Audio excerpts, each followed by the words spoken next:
Philip Rothman, welcome to Green Bay. We're delighted to have you here. Tell us a little bit about what we'll hear tonight with your Morningside Run.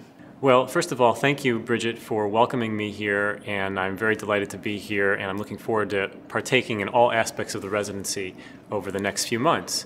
Morningside Run is a piece I wrote several years ago. It was actually commissioned from the New York Youth Symphony, and it was premiered in Carnegie Hall in 2002 as the opening piece on their 40th anniversary season. I wanted to write something that represented the whole of New York and not just one singular event. And one of the things that I like to do pretty much every day or every other day is go for a nice run in the morning. As I go for these runs, I think about various compositional issues, and there's an area of New York called Morningside Heights, in fact, and that's where I was going for my jogs when I was writing this piece. And so the piece is really meant to be evocative about the spirit of New York as I saw it, as I feel it, and not necessarily one particular thing. And I think that's hopefully what the audience will gather and take away from it when they listen to it, is an overall feeling that I was having during that time. Philip, is your music meant to evoke images as we're listening to it? It's interesting. A lot of people have told me that they visualize things when they hear my music. In film, there's usually a cinematic projection that we can see. There's a vista that we can perceive, and so oftentimes there is music that accompanies that is very lush, very powerful, and very striking.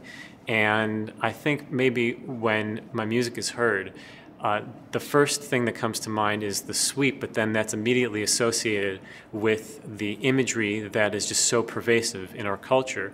So I think that's great, and I certainly wouldn't discourage anybody from having these images while they hear my music.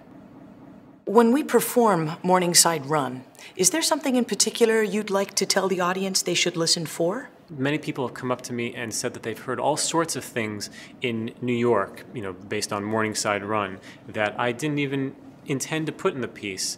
But I think that's great. They hear the subway chimes, or they hear horses' hooves in Central Park, or they hear the streetcar, the streetcar horns, and so that's great. But I certainly wouldn't say that those are things that I'm going for or even trying to evoke.